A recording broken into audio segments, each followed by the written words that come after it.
Bem, agora eu tenho um convidado muito especial.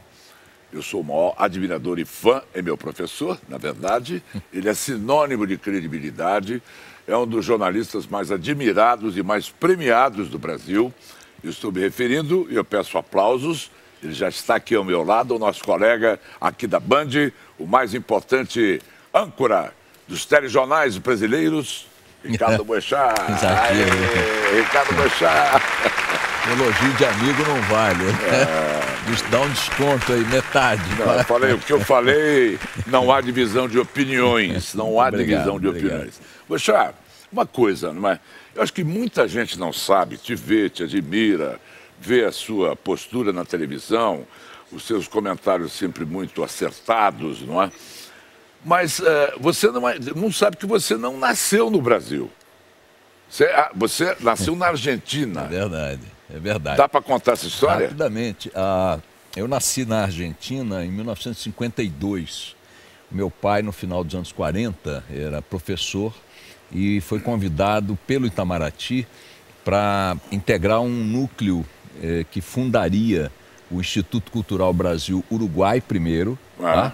Depois foi transferido para fazer a mesma coisa, criando o Instituto Cultural Brasil-Argentina. Ele e um núcleo de professores liderados pelo diplomata Antônio Weiss, escritor, diplomata. E depois fez o dicionário? Sim, o próprio.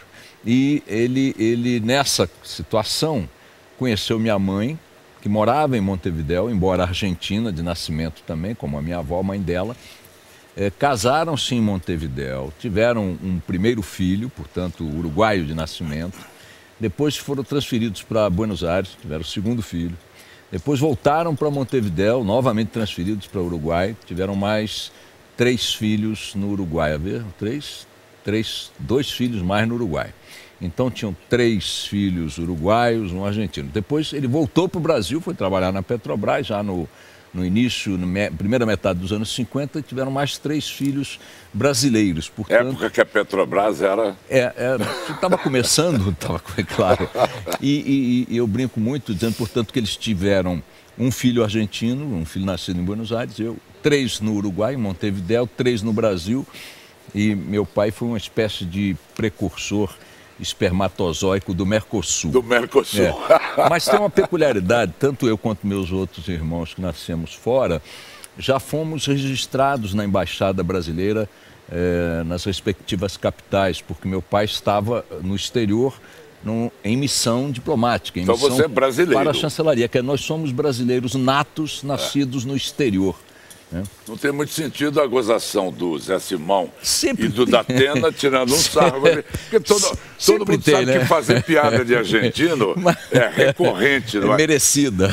E fazem muita gozação e brincadeira com o Boechat por causa dessa história. Gozação desse tipo não tem como escapar, né? De argentino não dá para escapar. E você volta de forma recorrente a Buenos Aires? Você gosta de Buenos Aires? Você sabe que, não sei hoje como é a legislação na Argentina, mas até os anos 70 e muitos, a Argentina não reconhecia nacionalidade de nativos dados por outros países. Quer dizer, ele podia ser naturalizado em outro país, mas ele não podia ser considerado nacional de outro país. Você não podia ter 2 passaportes. Eles não aceitavam que até os 18 anos você chegasse lá como sendo nacional de outro lugar, de outro país. Eles entendiam se você fosse naturalizado, reconhecendo tua naturalidade argentina e, eventualmente, a nacionalidade por opção de outra. Aí você podia entrar. Mas se você fosse natural da Argentina, nascido lá, e tivesse naturalidade brasileira, como era o caso em função do registro da embaixada, dava um problema com a documentação que eu não consegui ir à Argentina, meus pais não me levaram até que eu completasse 18 anos. E depois eu não tive a oportunidade de ir até uns 30 e tantos anos de idade, eu só fui... Mas não levou a Doce Verusca para Buenos Aires? Mas aí já bem mais recentemente, né? Eu já estou com 66, eu devo ter ido à Argentina já com 30 e tantos, quase 40 anos de idade. E gostou muito. É uma maravilha, né? Buenos Aires é uma maravilha. Não, e mesmo não tendo ido, porque quando meu pai voltou para o Uruguai pela segunda vez, no caso voltou pela primeira vez para o Uruguai, saindo de Buenos Aires, voltando para o Uruguai, nós ficamos até eu completar 4 anos lá. Meu pai ficou lá um período mais longo. E ali a gente ia muito a Buenos Aires. Até os 4 de idade eu ia muito a Buenos Aires. E sempre era um país, uma cidade muito presente na minha casa. Minha mãe é argentina, minha avó argentina. Eu aprendi a falar, meu primeiro idioma foi o espanhol, né? Eu vou pedir licença para você, porque uma das vertentes desse programa é dar dicas de turismo. Como eu estive em Buenos Aires muito recentemente, eu quero mostrar para eles imagens e quero que você veja também, se é que você já não conhece, não é? É a livraria El Ateneu. Sim, que é a mais famosa de Buenos Aires. E a mais bonita do mundo no ranking. Olha, vocês estão vendo imagens da livraria Ateneu. É um passeio absolutamente obrigatório para quem vai a Buenos Aires. Olha que lindo. Lindo, lindo, lindo, lindo.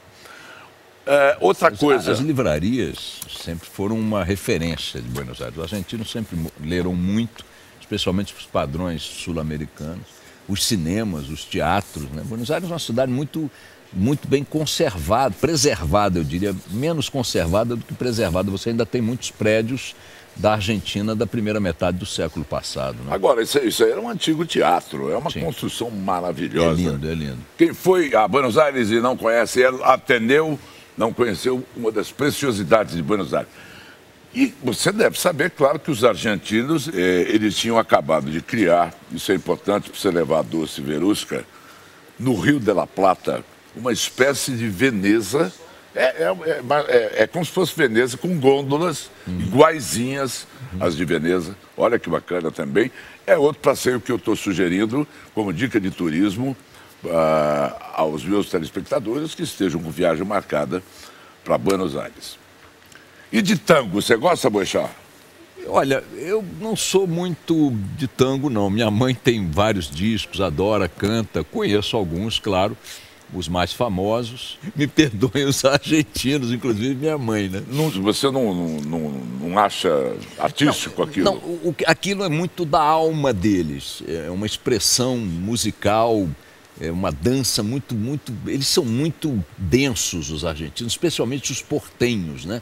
São muito densos, muito emotivos. É o país que tem mais psicólogos do mundo, per capita, você sabe, né? Onde se faz mais análise no mundo... na Argentina. Em Buenos Aires, especialmente, eles são muito assim, muito papo-cabeça, são muito densos, muito emotivos e tal, né? E os hispânicos, de uma maneira geral, os argentinos em especial e os portenhos particularmente.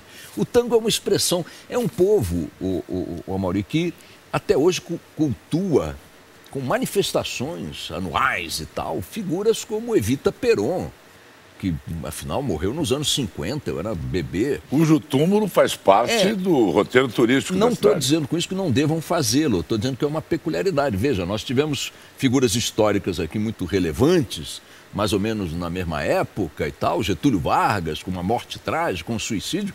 Quem é que faz eventos de massa públicos para lembrar a memória de Getúlio ou de qualquer outro líder? Nem sei onde está o túmulo do Getúlio. Deve estar em São Borja, no sul, não sei se dizer. Mas eu quero dizer o seguinte, Perón, a política argentina ainda tem o peronismo de esquerda, o peronismo de... Quem é Perón? Perón foi o grande caudilho argentino também nos anos 50 e tal. Depois teve uma volta efêmera ao poder já para cá, acho que nos anos 80, algo do gênero. Mas o seu império, né, seu poder e tal, foi o quê? Nos anos 40, anos 50, Evita Peron. Então, os argentinos têm essa coisa densa da memória, das raízes. É um povo muito ligado em seu país, em seus valores, em sua cultura.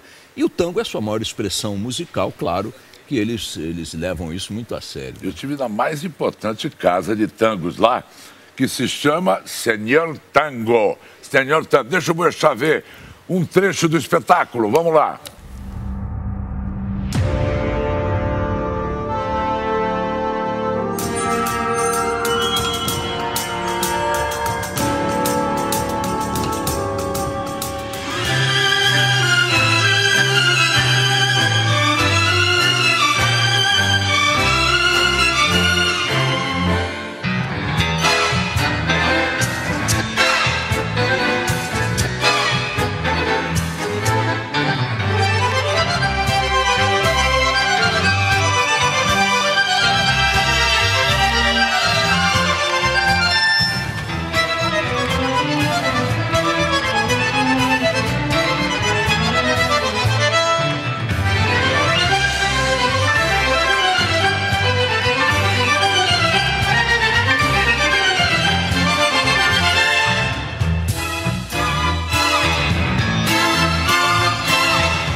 É lindo, não é? Muito bonito, muito sensual. Bandoneon, muito sensual, o contato físico.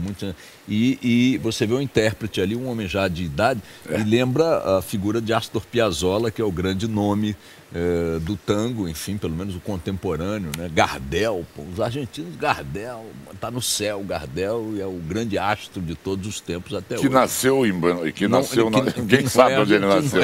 É o maior quebra-pau lá pra... Não, mas argentino não é. Argentino não é. Última dica, para aproveitar que falamos muito de Buenos Aires, tem um ateliê especializado em sapatos femininos só para dançar o tango. Olha só.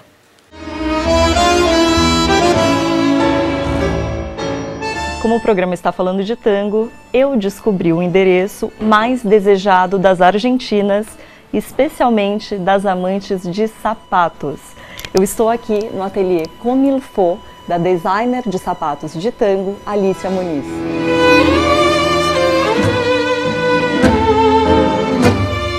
Alicia, eu queria saber qual a principal diferença de um sapato normal, para as mulheres usarem no dia a dia, e um sapato de tango.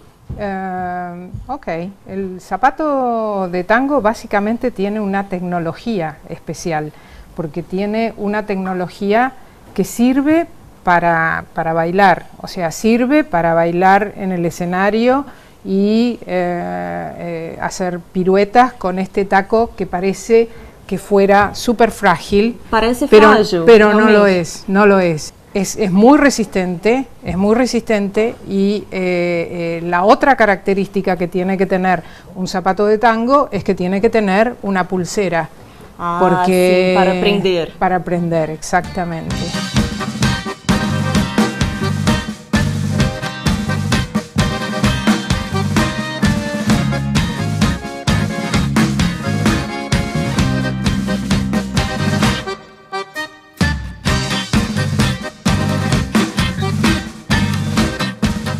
Carol Scaff, hein? Viram? Ela estava comigo nessa viagem e ela vai estar no elenco aqui do nosso programa também. Gostou, Bechá? Maravilhosa. Agora, Maurício, deixa eu te falar, uma dica importante para os seus ouvintes, para os seus espectadores, eu com o rádio na cabeça, a Rádio Band News FM, todo dia, 4 horas no ar, ao vivo.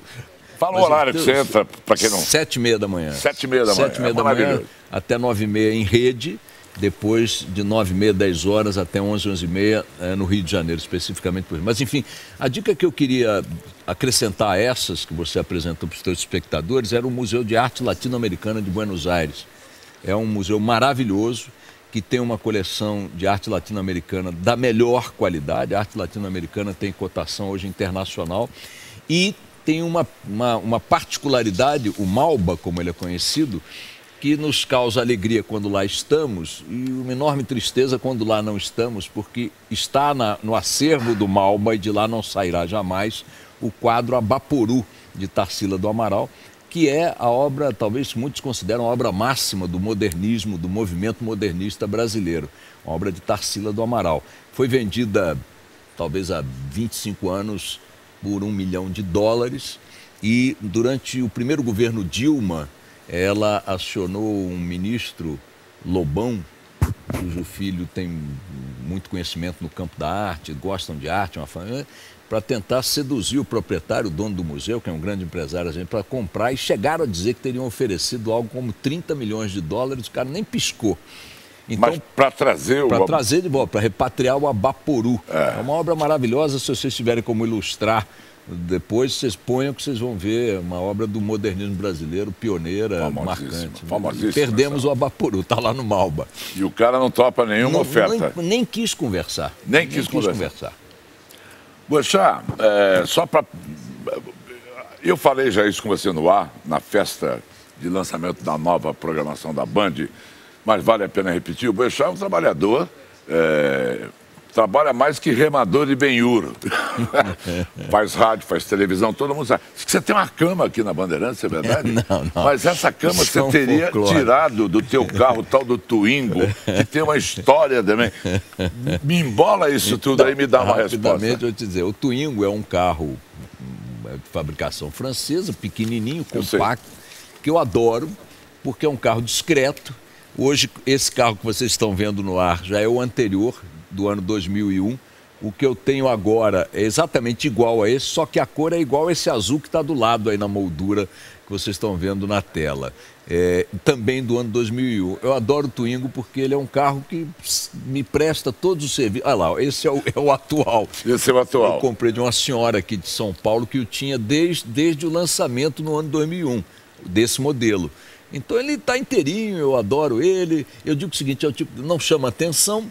Embora não adianta muito, porque eu passo na rua com ele, todo mundo sabe que eu tenho um Twingo e a turma fica aí, não precisa nem te ver lá dentro. Não, que blindado. Se botar blindagem nesse carro, ele não aguenta, né? Ele mal carrega um passageiro, 2 e tal. Mas eu adoro o carro, é um fetiche, digamos assim. E eu acho o seguinte, me perdoem aqui, essa coisa de... Olha o outro em que resultou. Isso foi uma cadeira... feita pelo artista plástico Ale Jordão, a quem eu doei o carro primeiro, o Twingo, quando ele parou de andar. Aquele primeiro. Ele desmontou e fez uma exposição aqui em São Paulo, que correu o país depois, com obras de arte que ele faz da desconstrução de produtos industriais. E ele doou para mim o resultado. Essa cadeira é a tampa do motor, você vê lá o buraco, lá onde tinha a chave. Tô vendo. E a placa do antigo carro. Eu suspeito, o Amaury, que a cadeira vale mais do que valia o carro. Suspeito, eu tenho quase certeza. E é um fetiche, eu adoro o carro e acho um despropósito você ter um carro, carregar um carro enorme, que beba muito, né? E o deslocamento é para o trabalho e casa. Quando eu tenho que fazer uma coisa mais longa e tal, claro, o carro da Verusca não é um Twingo, é o carro dela. Agora, vive me perguntando, Boechat, qual é a receita ideal para ser um bom jornalista?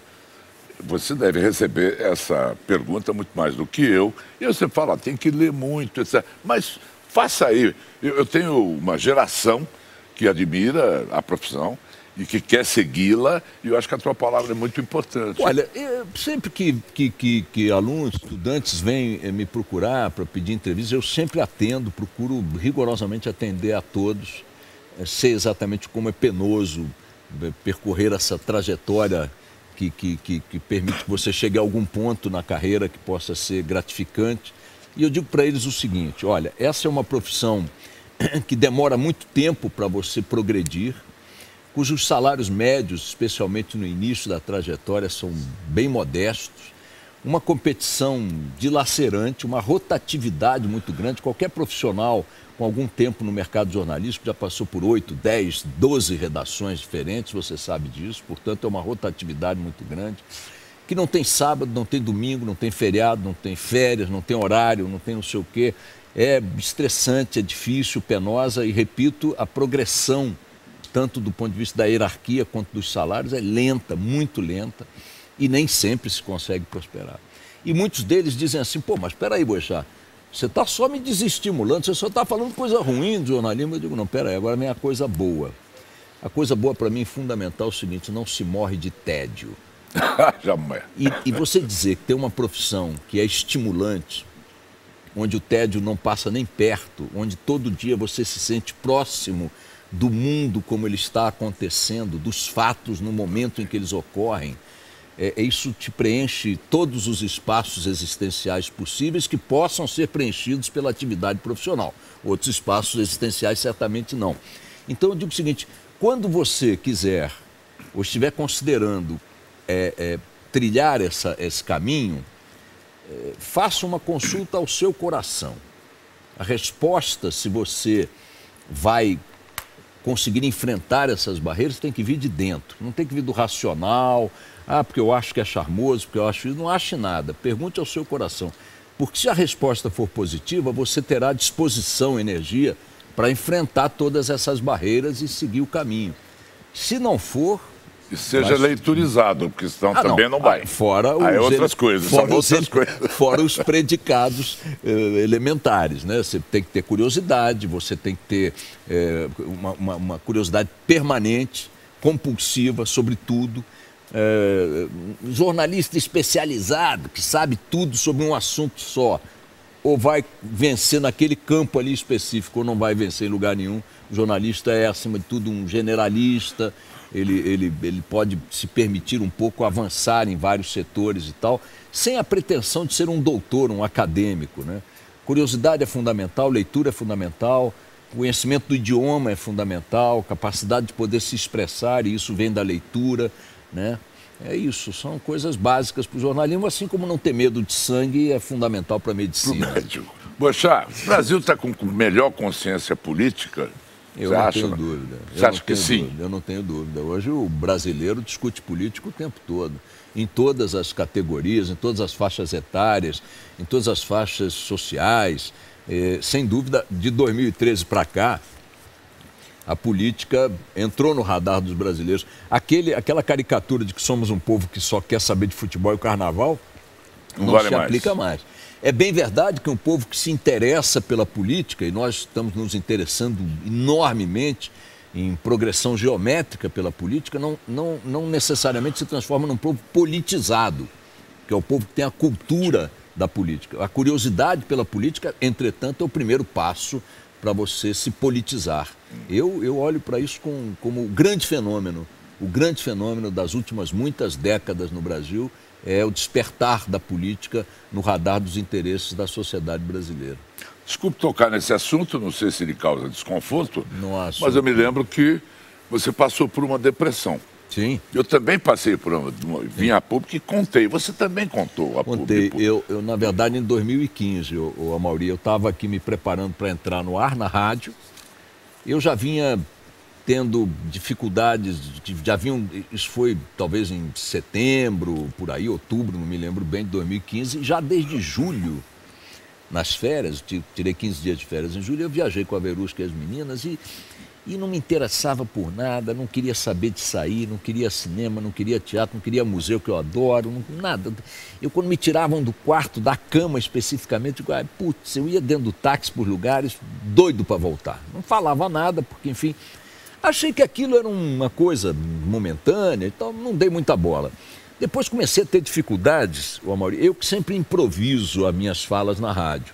Eu faço uma abertura inicial lá, que os ouvintes já conhecem bem e tal, todos os dias, de uns 15 minutos, em que eu improviso em cima dos assuntos do momento.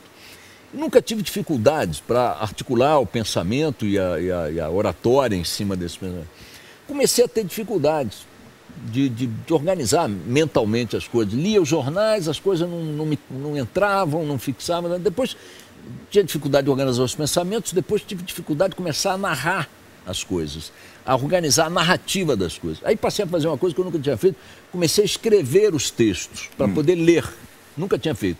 Comecei a ter dificuldade para escrever. Insônia enorme, um desinteresse sobre tudo e tal. De repente, quando faltavam 3, 4 minutos para acender a luz vermelha do estúdio para começar o programa, eu travei. Articulei umas poucas palavras para dizer que eu estava indo embora, fora do ar, evidentemente. Desci aqui para esse camarim onde você disse que eu tenho uma cama, me tranquei e comecei a chorar, um choro descontrolado, que eu não sei quanto tempo durou.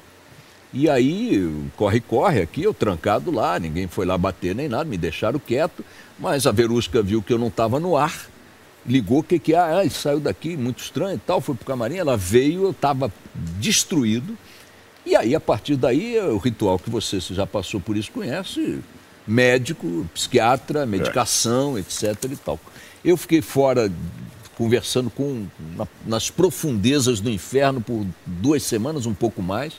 É a pior coisa que já me aconteceu, tenho hoje a exata dimensão do que é essa situação, uma tragédia. É a doença que mais vítimas faz no mundo hoje. Está a caminho de ser a doença que mais causa ausências no trabalho. Parece que em 2020 será a líder mundial em abstinência em ambiente de trabalho. E eu não sei se é abstinência ou absenteísmo, me desculpem aqui. Mas o fato é que eu só consegui voltar a falar 15, 16 dias depois. Quando eu voltei, eu escrevi um texto para justificar a minha ausência. Mas medicado? Ah, sim. No segundo dia eu já estava na medicação. Senão não tinha saído. Tem que procurar o médico. Foi fácil acertar o remédio? Demorou um pouco, Amaury, demorou talvez uma semana. E mesmo que acerte, o efeito, e eles disseram isso logo no início, o efeito, mesmo acertando, leva 2 semanas para acontecer, para produzir. E aí eu fiz um texto, Amaury, para você ter ideia da coisa. Eu não tinha noção de que a coisa tinha essa dimensão. Eu li um pouco durante a minha ausência, fiquei lendo coisas e tal, e com base no que eu li, no que eu senti, eu fiz um pequeno texto que basicamente tinha o propósito de dar uma satisfação para os ouvintes, porque eles ficaram preocupados, cadê o Boechat, o que houve? A rádio não disse nada, com razão e tal. E esse texto que eu li no ar e que postei no Facebook, deu no Facebook 17 milhões de visualizações. 17 milhões. Para vocês terem ideia de como esse assunto é grave, é sério, e é tratado, a despeito disso, como um tabu. Na clandestinidade, o que é um baita de um erro. Muitas vezes com uma frescura. Isso é uma baita de um erro. Eu descobri, Amaury, se você me permite aqui estender um pouco sobre isso, que há uma hierarquia meio maluca das doenças. Vou rapidamente dizer. Não, importante. Se você diz assim, o Boechat, fulano infartou. Fulano infartou, coitado de fulano, bem tratado. Se você disser fulano está com câncer. E então, claro, justificadamente nos dois casos, o câncer, fulano vai fazer um transplante. Meu Deus, vai fazer um transplante, vou levar flores no hospital. Fulano amputou não sei o quê. Fulano está com depressão. Que frescura. Fulano operou a hemorroida. Como se operar a hemorroida é como se o dito cujo não fizesse parte de uma anatomia onde ele cumpriu uma função essencial. Alguém consegue imaginar aí a ausência do dito cujo? Então tem uma hierarquia de doenças. A obesidade está na caricatura, a depressão está no preconceito, a anorexia, enquanto ela não se torna uma coisa apavorante, também. As doenças mentais, enfim, de uma maneira geral, a loucura, a sanidade mental está muito no campo da caricatura. As pessoas não olham, exceto quando é um caso muito gritante, que está deforme e tal, aí tudo bem. Mas se não, se o cara está numa depressão, se o cara tem uma patologia dessas como as que eu descrevi, enquanto ela não se torna um fato de referência visual, ela... fulano tá pesando 120 quilos. Como é que é, fulano? E tal, lá vai, rolha de poço. Só quem teve depressão sabe. É isso. Só quem teve. E tem uma vertente que diz assim, que com o Brasil que a gente vê, quem não tiver depressão é que é anormal. Não é por aí não. Não é por aí não, porque a depressão está nos países desenvolvidos de uma maneira impressionante. E eu quero fazer aqui uma confissão. Eu mesmo tinha uma visão... distorcida. Distorcida, não vou dizer preconceituosa, mas eu digo, peraí, cara. E eu tinha uma teoria que é completamente imbecil, bem feito, paguei pela língua. Dizia assim, pobre tem depressão? Vê se o cara que tem que acordar de manhã para correr atrás do salário, não sei o quê, cuidar de filho, tem depressão. Entra no trem da Central do Brasil, da Supervia, para ver se tem gente com depressão. Tem pra cacete. Tem muito. E não tem tratamento, não tem atendimento. E nem sabe que tem. Está destruído. Eu tenho amigos que estão em outros ambientes, fazendo outros trabalhos, inclusive aqui na Band, que são vítimas da depressão e pagam um preço enorme de ganhar. A rede pública de saúde não atende nem quem está em corredor aí morrendo, não vai atender depressão. Não tem programa público para lidar com depressão e o Brasil tem que se organizar para isso. Grande Boechat. Bom, eu não vou falar de fake news, que a gente até já falou com o Boechat na festa da Band. Vou suprimir alguns assuntos, não é? Mas o Boechat vai voltar. Volta um dia. Não, eu te caço aqui. Você termina o jornal, eu vou lá te pescar. Eu posso contar uma exigência curtinha que eu fiz aqui, de coração. Nós estamos gravando depois do Jornal da Band. É isso mesmo. E eu disse para ele, Amaury, é o seguinte, pelo amor de Deus, me encaixa logo na primeira entrevista, porque eu tenho que dormir cedo. Tem que dormir cedo e a doce Verusca vai matá-lo também. Aliás, a Verusca... ela se ouve muito bem aqui no programa. Você chegou a vê-la? Claro. Ela ficou muito entusiasmada, muito alegre. Estava muito nervosa, né? Mas foi bem, ela está bem. Obrigado, Boechat. Obrigado. Eu quero encerrar mostrando aí para o telespectador um momento seu de descontração, não é? Coloca no ar. Pode colocar no ar. Foi lançado há 20 anos. Desativado em 2005, resolveu agora voltar para casa como lixo espacial sem endereço certo.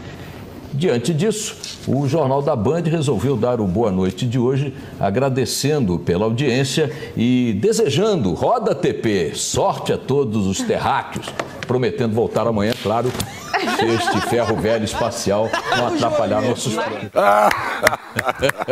Obrigado, Boechat. Faz mais isso, é ótimo. Ninguém precisa pensar, porque é um erro, que âncora de telejornal tem que ser aquela coisa circunspecta. Não precisa. Não é. Pode-se aliviar um pouco, deve-se. Parabéns.